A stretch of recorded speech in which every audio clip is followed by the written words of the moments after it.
حضرت عمر کے دور میں ایک جادوگر تھا جو یہ دعویٰ کرتا تھا کہ مجھے غیب کا علم ہے۔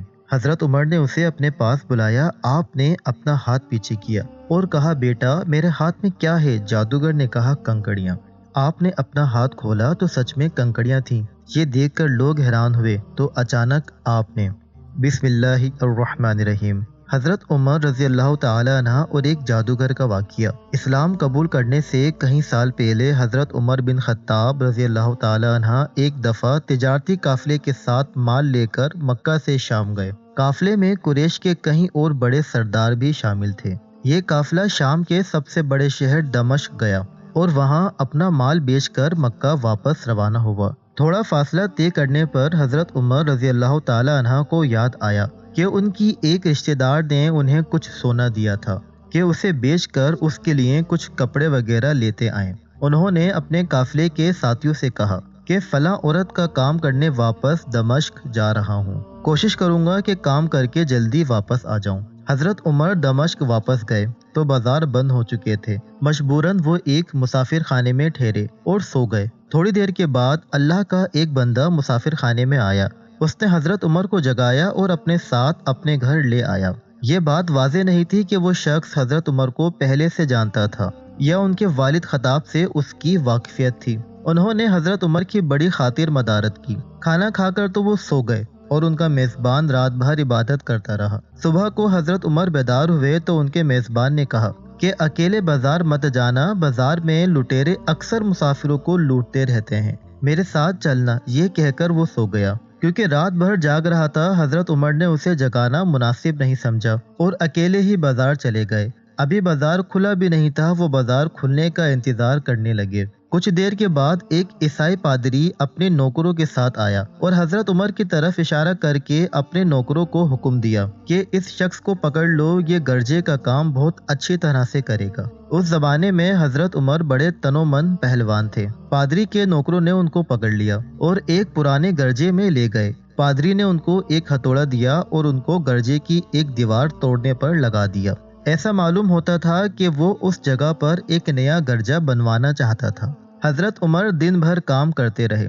کہیں شام کو جا کر چھٹی ملی۔ وہ تھکے ہارے واپس مسافر خانے میں آ کر بیٹھ گئے۔ پہلے ہی دن نیک آدمی پھر آیا اور اس نے پوچھا کہ آپ کدھر چلے گئے تھے؟ حضرت عمر نے اسے سارا قصہ بتا دیا۔ وہ شخص آج بھی ان کو اپنے گھر لے گیا اور ان کی بڑی خاطر مدارت کی اور انہیں تاکید کی کہ کل بازار جاتے وقت مجھے ساتھ لے جانا۔ اس کے بعد وہ عبادت میں مشغول ہو گیا اور حضرت عمر سو گئے۔ دوسرے دن حضرت عمر بیدار ہوئے تو اپنے نیک میزبان کو سوتے پایا۔ انہوں نے اب کی بار اس کو جگانا مناسب نہیں سمجھا اور اکیلے ہی بازار چلے گئے۔ اتفاق سے پھر وہی پادری اپنے نوکروں کے ساتھ آیا اور حضرت عمر کو پکڑ کر ساتھ لے گیا۔ ان کو غصہ تو بہت آیا، لیکن کیا کرتے؟ غیر ملک میں وہ اکیلے تھے اور کوئی ہتھیار بھی پاس نہیں تھا۔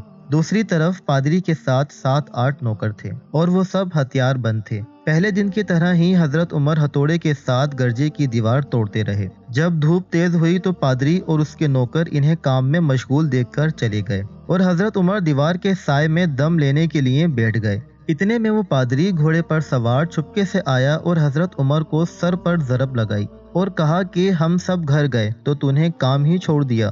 اب حضرت عمر کو صبر کی تاب نہ رہی۔ انہوں نے ادھر ادھر نظر دوڑائی، ہر طرف سناٹا تھا۔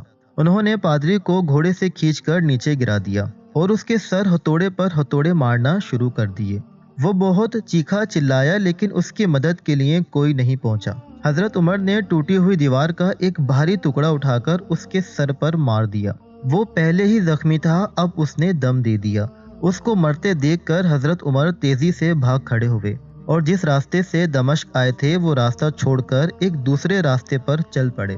شہر سے کافی دور انہیں ایک کھجر پر سوار رومی ملا جو روم سے تعلق رکھتا تھا۔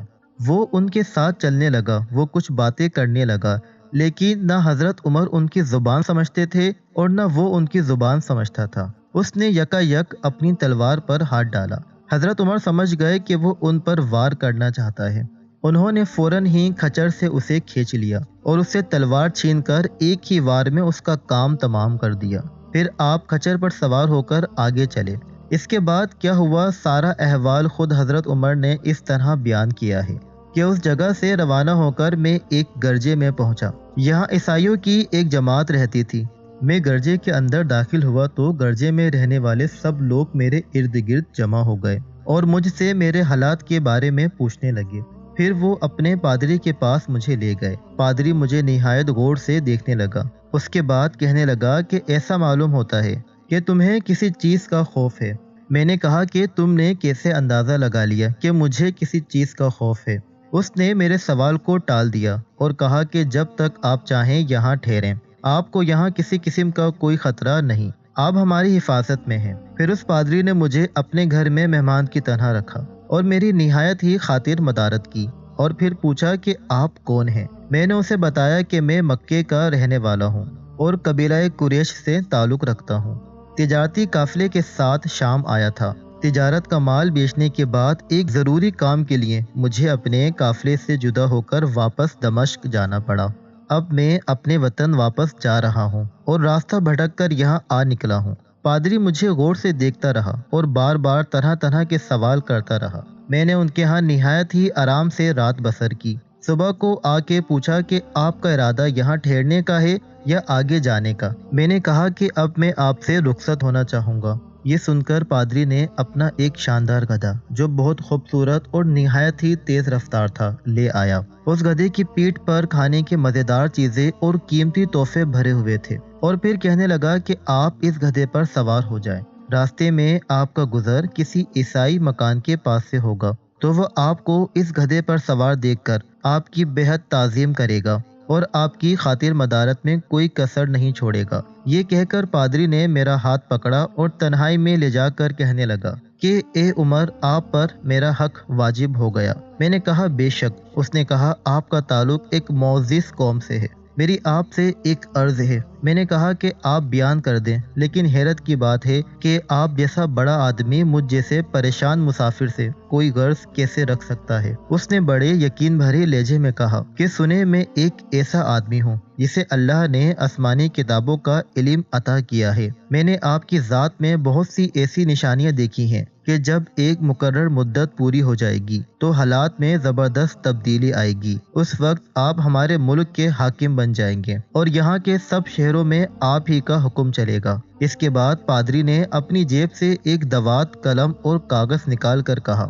کہ میری عرض یہ ہے کہ آپ اس کاغذ پر لکھ دیں کہ اس گرجے اور اس کی جائیداد پر کسی قسم کا کوئی محصول لاگو نہیں کیا جائے گا۔ میں نے حیران ہو کر پادری سے کہا کہ آپ مجھ سے مذاق تو نہیں کر رہے؟ میں نے کہا کہ قسم ہے اس ذات کی جس نے حضرت عیسیٰ علیہ السلام پر انجیل نازل فرمائی، میں جو کچھ کہہ رہا ہوں وہ بالکل سچ ہے۔ آپ مہربانی کریں اور میری درخواست قبول فرمائیں۔ میں نے پادری کی باتوں کو اس کا وہم سمجھا اور جیسے اس نے کہا میں نے اسی طرح کاغذ پہ اسے لکھ کر دے دیا۔ اس کے بعد گدھے پر سوار ہو کر چل پڑا۔ راستے میں مجھے کئی جگہ پر عیسائیوں کی جماعتیں ملی۔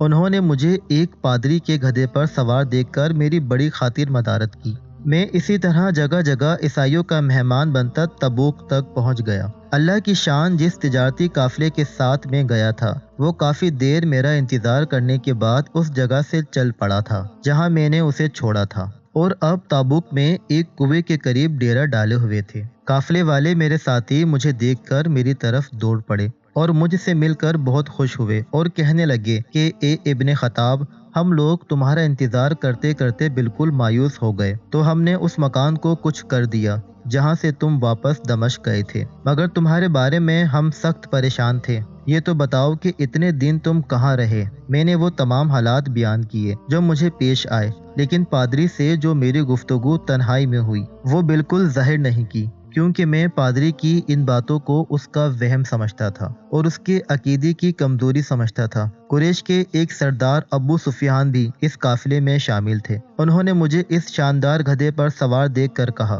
ارے تم لوگ اس نوجوان کی خوش نصیبی تو دیکھو، اسے کسی ایسے میدان میں چھوڑ دیا جائے جہاں نہ پانی ہو نہ سبزہ، پھر بھی اسے رزق مل جائے گا۔ پادری نے رخصت کرتے وقت مجھ سے کہا تھا کہ جب میں اپنے ساتھیوں کے ساتھ پہنچ جاؤں اور گدھے کی ضرورت نہ رہے تو اس کی رسی کو مضبوطی سے باندھ کر گدھے کو اسی جگہ پر چھوڑ دینا۔ لہٰذا میں نے ایسا ہی کیا۔ یہ دیکھ کر حضرت سفیان نے کہا، ارے یہ تم نے کیا کر دیا؟ گدھے کو ایسی جگہ پہ چھوڑ دیا جہاں پہ چور چکے اور درندے اکثر گزرتے رہتے ہیں۔ میں نے کہا، اس کے مالک نے مجھے ایسا ہی کرنے کی ہدایت کی تھی، وہ اس کی عادتوں سے زیادہ واقف ہے۔ اب وہ جگہ گدھے والا کنواں کے نام سے مشہور ہے۔ وہاں سے روانہ ہو کر ہمارا قافلہ مکہ پہنچا۔ میری اور پادری کے درمیان جو گفتگو ہوئی تھی وہ مجھے بھلائی نہ بھولتی تھی۔ پہلے تو کئی دن تک میں نے اسے اپنے ہی دل میں رکھا، پھر مجھ سے ضبط نہیں ہوا اور یہ راز میں نے اپنے رشتہ دار خاتون کے سامنے پیش کر دیا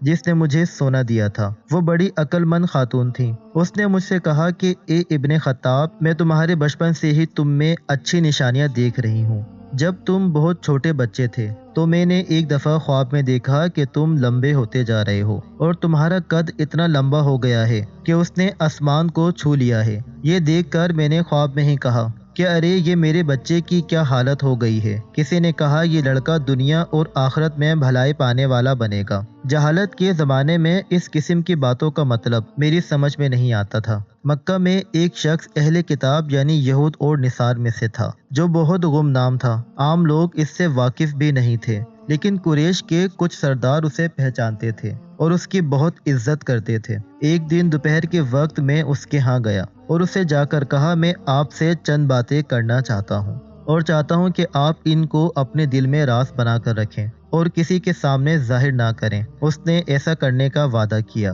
تو میں نے اپنے سفر کے تمام واقعات اس کے سامنے بیان کر دیے اور اپنے رشتہ دار خاتون کے خواب کا ذکر بھی کیا۔ جب میں اپنی گفتگو ختم کر چکا تو اس نے کہا کہ اے ابن خطاب، جس کو تم نے محصول کی معافی کا وعدہ لکھ کر دیا ہے وہ اس زمانے میں عیسائیوں کا سب سے بڑا عالم ہے۔ جو کچھ اس نے کہا وہ سچ ہے اور جلد ہی وہ سچ تمہارے سامنے آ جائے گا۔ جہاں تک تمہاری رشتہ دار خاتون کے خواب کا تعلق ہے تو اس سے یہ ظاہر ہوتا ہے کہ مکے میں ایک بہت بڑا انقلاب آئے گا۔ زمانہ ایک نئی صورت اختیار کرے گا اور آنے والے زمانے کے آسمان اور زمین بدل جائیں گے۔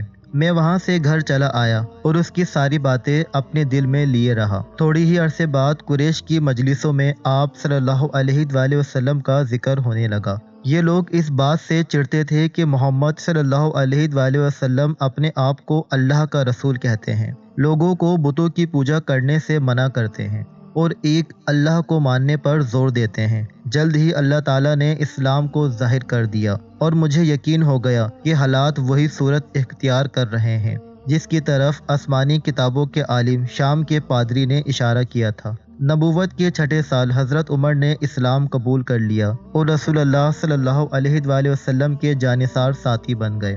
11 ہجری میں آپ صلی اللہ علیہ وآلہ وسلم اس دنیا سے رخصت ہوئے تو حضرت ابو بکر رضی اللہ تعالی عنہ مسلمانوں کے پہلے خلیفہ بنے۔ 13 ہجری میں انہوں نے وفات پائی تو حضرت عمر رضی اللہ تعالی عنہ خلیفہ بنے۔ ان کے سفر نامے کی روایت کرنے والے راوی کا بیان ہے کہ حضرت عمر فاروق رضی اللہ تعالی عنہ اپنی خلافت کے زمانے میں شام تشریف لے گئے تو ایک بہت بوڑھا آدمی جس کے بال برف کی طرح سفید ہو چکے تھے عیسائیوں کی ایک جماعت کے ساتھ ان کی خدمت میں حاضر ہوا اور عرض کیا کہ اے امیر، کیا آپ مجھے جانتے ہیں؟ حضرت عمر رضی اللہ تعالی عنہ نے فرمایا کہ اگر آپ شام کے فلاں شہر کے پادری ہیں تو میں آپ کو پہچانتا ہوں۔ اس نے کہا، جی ہاں، میں وہی پادری ہوں۔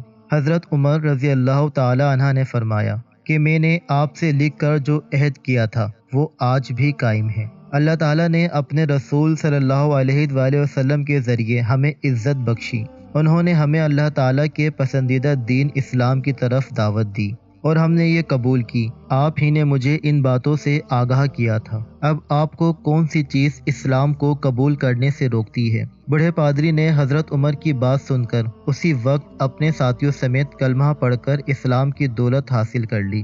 حضرت عمر رضی اللہ تعالی عنہ کو جادوگروں سے بہت نفرت تھی۔ انہیں جہاں کہیں بھی پتہ چلتا کہ وہاں کوئی جادوگر ہے تو حضرت عمر رضی اللہ تعالی عنہ انہیں قتل کرنے کا حکم دیتے تھے۔ حضرت عمر رضی اللہ تعالی عنہ کے دور میں ایک شخص تھا جو لوگوں کو بتا دیا کرتا تھا کہ تمہارے ہاتھ میں کتنی کنکڑیاں ہیں۔ وہ یہ ظاہر کرتا تھا کہ مجھے غیب کا علم ہے، ایک دفعہ حضرت عمر رضی اللہ تعالی عنہ نے اس جادوگر کو بلایا اور اپنے سامنے بٹھا لیا۔ پھر آپ رضی اللہ تعالی عنہ نے اپنا ہاتھ پیچھے کیا اور اپنے ہاتھ میں کچھ کنکڑیاں اٹھا لیں۔ پھر جادوگر سے کہا چل بتا میرے ہاتھ میں کیا ہے۔ جادوگر نے کہا آپ کے ہاتھ میں کنکڑیاں ہیں۔ پھر آپ رضی اللہ تعالی عنہ نے فرمایا بتا کتنی کنکڑیاں ہیں۔ جادوگر نے کہا 5 کنکڑیاں ہیں۔ آپ رضی اللہ تعالی عنہ نے پھر اپنا ہاتھ پیچھے کیا اور پھر کچھ کنکڑیاں اٹھا لیں۔ پھر فرمایا اب بتا میرے ہاتھ میں کیا ہے۔ جادوگر نے کہا آپ کے ہاتھ میں کنکڑیاں ہیں۔ آپ رضی اللہ تعالی عنہ نے فرمایا بتا کتنی کنکڑیاں ہیں۔ جادوگر نے کہا مجھے نہیں پتا۔ ساری محفل حیران رہ گئی، آخر یہ کیا ماجرا ہے۔ پھر آپ رضی اللہ تعالی عنہ نے فرمایا پہلے جب میں نے کنکڑیاں اٹھائی تھیں تو مجھے بھی پتا تھا کہ میرے ہاتھ میں کتنی کنکڑیاں ہیں۔ اس جادوگر نے میرا دماغ پڑھ لیا تھا۔ دوسری بار جب میں نے کنکڑیاں اٹھائیں تو مجھے بھی نہیں پتا تھا کہ میرے ہاتھ میں کتنی کنکڑیاں ہیں، کیونکہ شیطان انسان کے جسم میں خون کی شکل میں دوڑتا ہے اور جادوگر شیطان کی پوجا کرتے ہیں، جس سے شیطان ان کو ہر چیز ہر بات بتا دیتا ہے۔ اس محفل سے حضرت عمر رضی اللہ تعالی عنہ لوگوں کو یہ بتانا چاہتے تھے کہ یہ جادوگر اللہ کو چھوڑ کر شیطان کی پوجا کرتے ہیں اور شیطان انسانی جسم کے اندر خون میں گردش کرتا ہے۔ اس سے ہمیں پتہ چلتا ہے کہ جو بات ہمیں پتہ ہوگی وہی ان جادوگروں کو بھی پتہ ہوگی، جو ہمیں نہیں معلوم ہوگی تو ان جادوگروں کو بھی نہیں معلوم ہوگی۔ اللہ تعالی ہم سب کو قلب سلیم عطا فرمائے اور ہر قسم کے جادو ٹونے سے بچا کر قرآن اور حدیث پر چلنے کی توفیق عطا فرمائے۔ آمین ثم آمین۔